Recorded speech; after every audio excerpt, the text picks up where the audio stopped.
Hey, you know that bit from the Moon Girl video that I played off as a dark joke? Maybe this aversion to actually thinking about things has something to do with cartoon fandom's rather creepy obsession with torturing dark-skinned girls until they break from the stress, but that's just a theory. Well, that wasn't gonna stay a dark joke. We're talking about that today. Y'all don't know how trauma works, and if we're being honest, it's partially the fault of drama-baiting writers. So a long-ass time ago, I rather harshly criticized The Legend of Korra for the way it portrays Korra's trauma in the final season. At the end of season 3, Korra gets subjected to rather brutal and unforgiving torture, on camera in all its gory detail. She gets tortured with mercury poison, Korra's VA does her best impression of a dying cat, and even once she goes full Avatar state, she proceeds to get tossed around the rocks like a rag doll and then suffocated just for good measure. And by the end of it, Korra is laying limp in her father's arms in the single most heartbreaking scene in the entire show. A scene that is undercut by the sheer sadistic glee with which the writers tortured Korra in the first place. In the final scene of the season, Korra is catatonic with a 1,000-yard stare while she's stuck in a wheelchair. And this is the only thing all that pain amounted to. In the final season, Korra is presumably affected by the trauma of such harrowing torture from a lunatic anarchist who was desperate to kill her,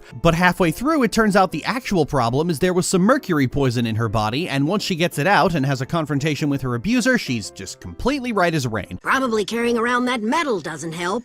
What metal? The little bits of metal poison stuck in your body. Are you trying to tell me you can't feel metal in your own body? You really are the worst Avatar ever.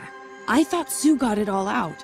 Oh, my girls never really picked up metal bending all that well, if you ask me. So Korra goes through all of that, and the story finds a way to erase it just in time for the big giant robot fight. So ultimately, all that pain and suffering amounted to nothing. It was all magically undone, and Korra was right back to being the character she was in Season 1. The writers for Legend of Korra had a nasty habit of doing this. In Season 1, Amon is able to use blood bending to cut someone's bending from them, but it's usually a quick sequence and it's over. But when he takes Korra's bending, the camera hangs just long enough that you can get a good look at Korra's horrified reaction. In Season 2, when Unalaq rips the Avatar spirit from her and starts lashing it with a whip, the camera makes sure you can see Korra twitching in agony for every single second. To call this perverse would be an understatement. This is torture porn. Flat out fucking torture porn. And it's torture porn for its own sake because they go to great lengths to just erase the effect of that suffering whenever they can.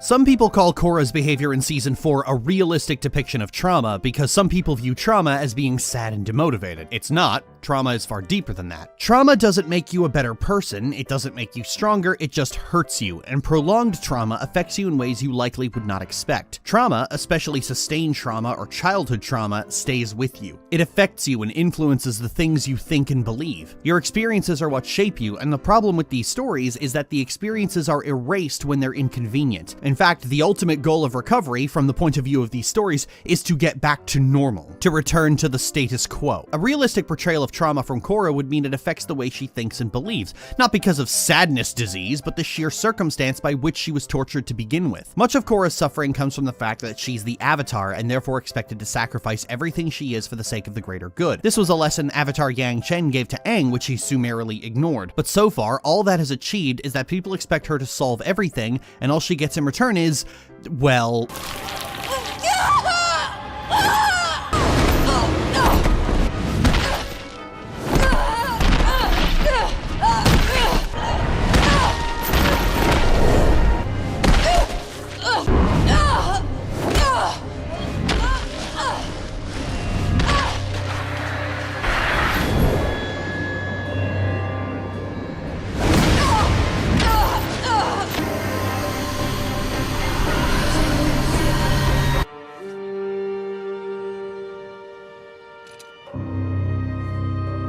frankly, her status as the Avatar is the only reason she was sequestered in a compound for so long and trained so badly, because when she was a kid, these same jackasses tried to kidnap her. Korra should, by this point, grow resentful of her position as the Avatar, resentful of the fact that she's expected to solve every problem, resentful of the fact that all of this pressure is put on her, and resentful of the fact that her childhood was stolen from her, and for what? By this point, the only reason anyone is looking for her in the first place isn't because they're concerned about her, it's because there's a new baddie on the horizon season that they created and they want Korra to fix it for them. Korra ought to be rightfully angry about all of this. She never asked to be the Avatar, it was forced on her. By rights, she should be telling these people to fuck off and fix their own problems. Even if she did recover and return to being the Avatar, it shouldn't just be the status quo again. She would probably be a much more hands-off Avatar from this point onward. More reclusive, less public, probably living away from her public city and only showing her face when there's a significant enough issue like a meteor strike or tsunami. No longer involving herself in global politics and deciding that if the Earth Kingdom wants to have another revolution, then that's no business of hers. This isn't even a bad way to think. There's no rule saying the Avatar has to be directly involved in every political spat the world has. There's no rule saying the Avatar has to do anything. There has to have been at least one Avatar who just refused the call,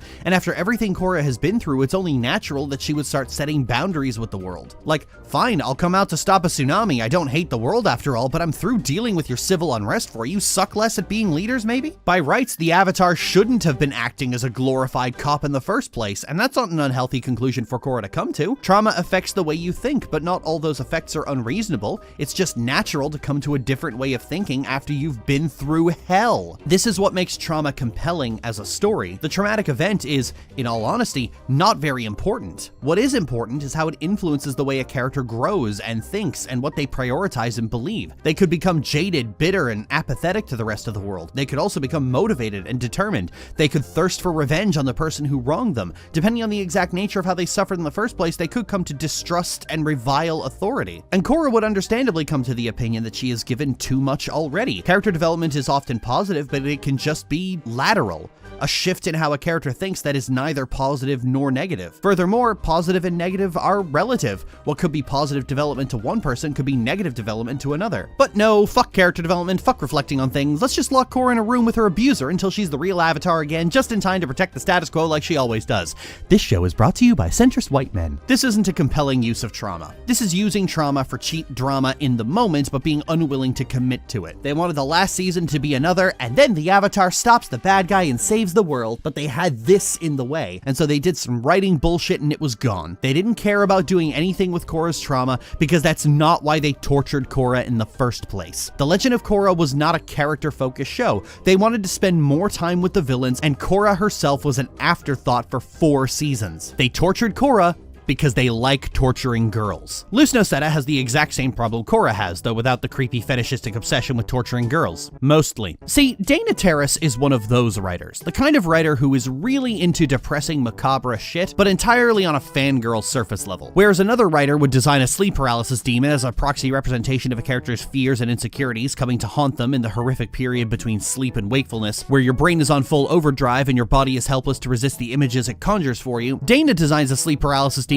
because she still thinks creepypasta is cool. This approach is fine, until you start getting into heavy shit. And the Owl House, being an adventure fantasy cartoon, is legally obligated to dive into the heavy shit like it's a dumpster full of used surgical equipment. So in the final third of the show, Luz is progressively psychologically broken down until she's a moping misery guts who thinks her existence is terrible, martyrs herself for no reason, subtly implies she's planning to kill herself, and behaving extremely poorly throughout the entire story to everyone. And all of it is so vapid and devoid of any narrative weight, because at the end, Luz's talisman hatches and everything is magically fine because she's been understood.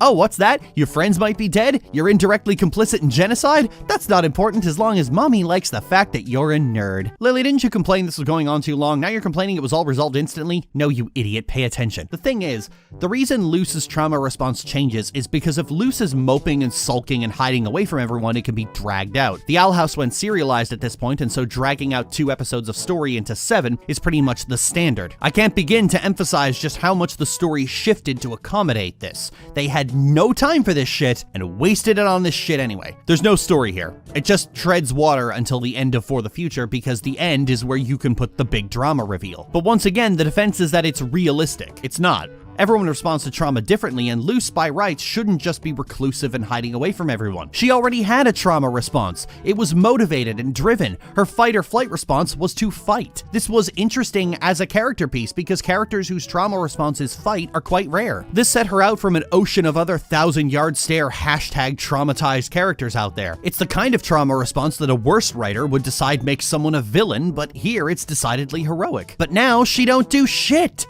and there's no real reason for for it. We could sit Luce down, unpack her impulsive behavior, and have that conversation where Amity goes, hey, you were about to sacrifice yourself. Something's wrong, I can tell. Or even just talk to Luce about anything and respond in ways that aren't passive. When Luce tells Camilla she's staying in the human realm permanently, there's no reason for Camilla not to tell the others, or to just tell Luce, no, you ain't! But they don't. It's just drama bait. This could have ended an episode ago, but instead we need to keep this plate spinning, so let's make Luce a terrible girlfriend instead. Her depression arc is written extremely recklessly for a show with an audience of children. Luce cuts off her friends and family, lies multiple times to her girlfriend, and is constantly forgiven for bad behavior. The show portrays how Luce acts as correct when Luce blatantly ignores the lesson she's supposed to be learning from Amity about how communication and honesty is key and you can lean on your friends for like 12 episodes. How many times does Amity have to tell Luce to stop lying before she just stops lying? Luce's problem is she keeps trying to do everything herself, and when that fails, she continues trying to do things herself. Insanity is doing the exact same fucking thing over and over again, expecting shit to change. That is crazy. What's the lesson here? If you're depressed, just be a shit girlfriend, friend, and daughter, lie to everyone, don't communicate, and everyone will bend over backwards catering to your bad behavior until your palisman hatches and you're normal again? Because I can tell you, that's not how it works. Not even in universe. This is why Ida and Rain broke up, for fuck's sake. I once dated a girl who behaved exactly the way Luce did, hiding away, refusing to communicate, wallowing in self-pity, with the added bonus of overwhelmingly fixating on the opinions of toxic people in her life over the people who actually loved her. In essence, she's so determined to make herself sad. And you know how I responded? I broke up with her. After months of trying to help, wasting my time, energy, mental well-being, and money because you can only keep trying for so long. I could only endure having all of my efforts to reassure this woman that she was loved and valued be rebuffed by the latest text from her mother, calling me a disgusting, cheating bitch for the crime of being poly for so long. Eventually, it just became, you're not just being toxic to yourself, now you're being toxic to me. People do process their depression the way Luce does in real life, but the kicker is any medical professional worth their salt would consider this an emergency that requires immediate intervention. This is not a good way to handle your depression. It only makes it worse. People need love in their life. They need support. And when someone deliberately cuts themselves off from these things, it becomes self-harm. Do it frequently enough, your friends will decide you're too toxic to be around. Luce has lied to her girlfriend's face 3 times. The third should have been the last straw, because Amity knows. She knows what Luce is doing. She knows what Luce is planning. She's been this bitch before, cutting people out due to a sense of martyrdom instead of telling them the truth of the situation from the start. What is Willow doing here? She wasn't on the guest list for a reason. But she's my best friend. Nonsense. Blights only associate with the strongest of witchlings. Sever your ties with Willow, and if you don't, then we will. we'll make sure the girl is never admitted into Hexside. Well, yes, that is why. Because you're a weakling. You can't do magic, so I don't want to be your friend. Now go! Hell, maybe that's why she's not cutting her own losses, because she knows full well that Luce is on some supreme bullshit right now. A good writer would capitalize on that. It would be depressingly poetic if Luce's behavior ended up leaving her completely alone and without friends, exactly the thing she has always feared. And I know Dana sure likes her bleak endings, the weird fuck, but realistically, this should have been handled much sooner. And the kicker is, the only reason Luce lies so fucking much is so that it can't be handled sooner. There's a Mooring Mark comic where after one self-deprecating remark too many, Camilla gets exasperated and calls for an intervention, implying that Luce's depression isn't exactly subtle. You can't go from this to this and expect people not to notice. And it manages to, in just a few goddamn panels, create a much more meaningful confrontation of Luce's issues than the show managed to do in half a season, because it understands that the main crux of the issue is that Luce keeps telling herself she makes everyone's lives worse, and that is a bald-faced lie that she's telling herself because she wants to make herself miserable, because that's what she thinks accountability is. Even in their worst moments, characters will often reiterate just how much of a blessing Luce is in their lives. Even when Luce blames herself for Ida getting captured, Ida flat out says she did this to herself. Ida, stop! You'll run out of magic! It's my power, kid. And before you showed up, I spent my whole life wasting it. And Luce, thank you for being in my life. You think throwing your life away is gonna help me? Well, it won't. You helped me find King's Crown when you barely knew me. You saved me from turning to stone, and you even got me talking to my sister again. So, unfortunately for you, My life is pretty great because I'm friends with Luce the human.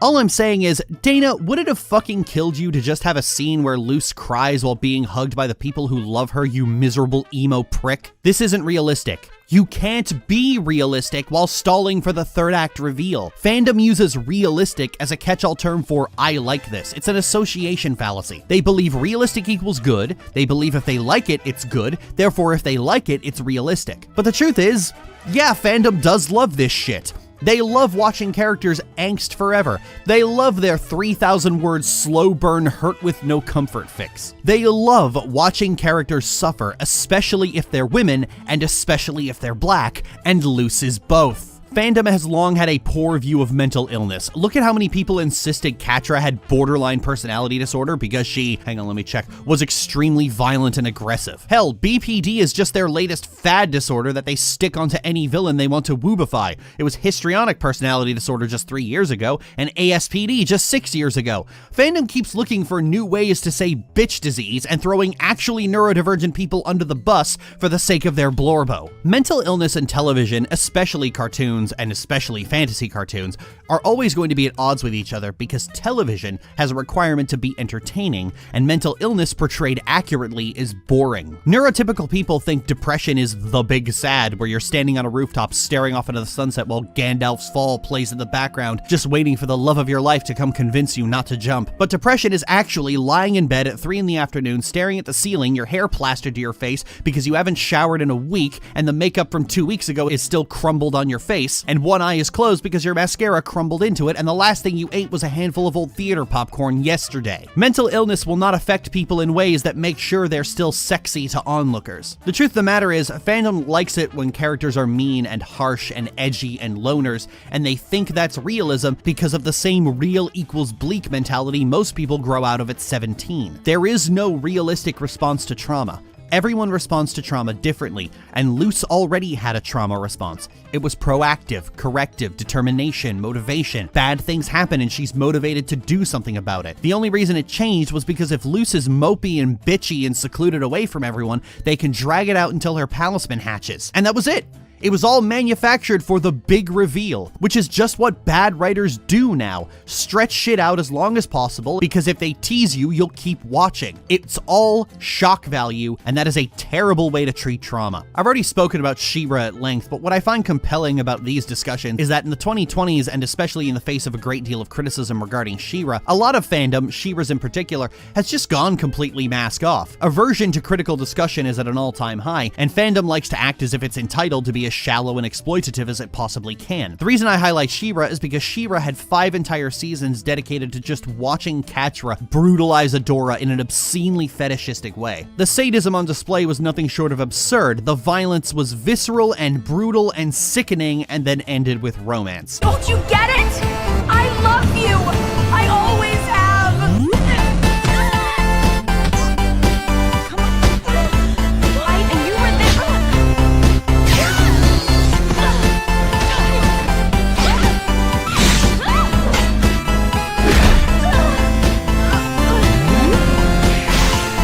You, on the other hand, you're not looking so good. This is what you left me for? Dress-up games and a light show? And your new best friends are nowhere to be seen. I wonder which of your friends I'll have you annihilate first. And in its first few years, She-Ra's fandom had a litany of excuses, but sometimes they just went full mask off. This is a comment I got on one of my videos about She-Ra. I recognize it as toxic. I would never want myself or a loved one to experience this sort of abusive romance. However, it's hot.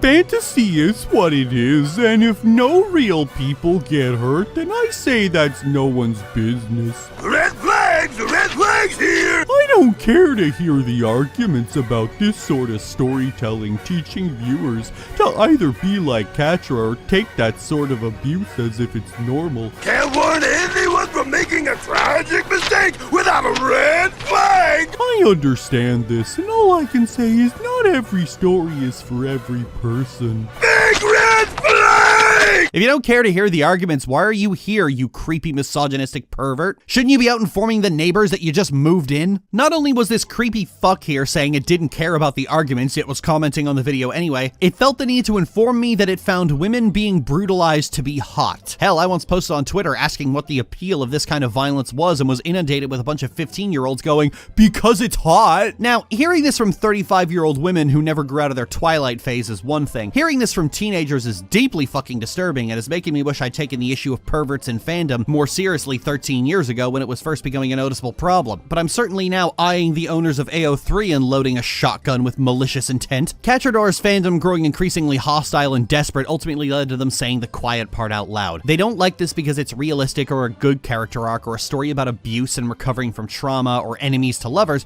They like it because they get off to women being brutalized. They get off when Catra slaps Adora. They get off every time Korra slams into the rocks at terminal velocity. They get off seeing Luce being completely and utterly miserable. In their mind, women's suffering is great, and if it's a woman of color, even better. I've experienced my own version of this. When me and Michaela were writing the Sith Resurgence, we scrapped a minor arc where Ailey and Rey break up over information Rey discovered about Ailey's mother, which Ailey was unaware of. This left Ailey emotionally devastated for a few chapters until they made up. We scrapped it because this was coming shortly off Ailey just coming out of a coma, and a friend said that this was too much pain all at once, especially given Aeliana's rather painful backstory as well. The entire story arc was predicated on Rey being needlessly cruel over something Ailey had no control over. So we went back on it and decided to just let the second half of the story be a series of uplifting moments for her where things get better and not worse. And indeed, the new version of it was predicated around Rey realizing she had been needlessly cruel earlier in the story and making amends for it. It's a good bit of character work where someone comes to terms with their own behavior that was crossing into abusive territory of their own volition and resolves to do better by someone they think deserves that better. But when I told people this, they expressed disappointment because they wanted that juicy angst. Some of them even asked if they could see the drafts, to which I said no. And right off the heels of being told that putting Ailey through even more pain would be deeply troubling, I couldn't help but be rather creeped out. And on reflection, years later, and with Cachordora throwing off the curtain, it became clear to me that the people salivating for that juicy angst just wanted to watch a black woman suffer. I mean, just look at her. She is so cute. How could you not want her to be happy? While torture stories are a popular and deeply unhealthy coping mechanism, a lot of people are just weirdly into this because they're fucking freaks who get off on women's pain. I don't see this fixation on trauma as anything other than the path fandom has been going down for the last 20 years. Way back in the aughts, when fanfiction.net was still king shit and AO3 wasn't even a sperm in some weird racist pedophile's nuts, it was damn near commonplace to take stories that were originally lighthearted and fill it up with all kinds of gruesome content that stretched past the borders of common sense. Even I was guilty of this. There's been a common take in fandom that the best thing you can do with a character is torture them and then torture them some more just for good measure. It's this obsession with trauma in its most basic, shallow, exploitative form. Torture the character, then watch them be miserable, and that's the content. And as time goes on, it escalates further and further until people are eroticizing it. Why are there 15-year-olds who think abusing women is hot? Probably because you can go on AO3 and easily find that content and consume it all day. Your kinks don't exist in a vacuum. I used to be into verbal degradation, and I was questioning why I was into it a lot. And the response from other people was to loudly shout that down, to insist there was nothing to it. I liked it just because. Kinks don't reflect who you are as a person after all. Don't think, don't reflect. Well, guess what? Those people were fucking wrong. I was told by my therapist that this was an unhealthy coping mechanism for childhood trauma. I'd been told my whole life by everyone around me that I was a worthless piece of shit who would never amount to anything, and I foolishly believed that by eroticizing that trauma, I would take control of it. But just like every form of reclamation, it doesn't fucking work. I was doing more and more damage to myself with this, and you know what happened after getting on medicine, getting into a better place, being around people who love me and care about me and want me in their lives? That kink fucking vanished. I've seen this excuse before. I've seen people claim to be CSA survivors who think lolicon is a coping mechanism, or people who claim to be abuse survivors going, inject Cachordora into my veins. And while the vast majority of those people are filthy liars, and they're no doubt in the comments calling me a puritanical, moral guardian Catholic tradwife squaw as we speak, eroticizing your trauma isn't going to help, and most of the people who tell you it does just want to abuse you even further. This is not healthy. It's not a healthy way to think, it's not a healthy way to consume media, it's not a healthy way to think about trauma. In truth, the traumatic event for a character is actually the least important part of the story. You don't even need to show it on screen. The audience just needs to know it happened and then see the way it's shaped and influenced that person for good or ill. It's not just about suffering, It's about the things you've lost and the things you might not get back, the way it changes your perspective and the things you now have to deal with as a result. I am quite done with fandom's fetish for women's suffering. I've been done with it for quite some time. Personally, I will never acknowledge a difference between the people arguing Luce's trauma is realistic, the people saying Korra's Passion of the Christ level torture porn is good storytelling, and the people who were clearly masturbating to Catcher's abuse of Adora. They're all the same group of people, just with different levels of honesty. This is not healthy. It's not even good storytelling. It's terrible. It's all terrible garbage for the sake of drama. Now, I don't have a further conclusion on that. Just suck less, you pathetic assholes. Go to fucking therapy.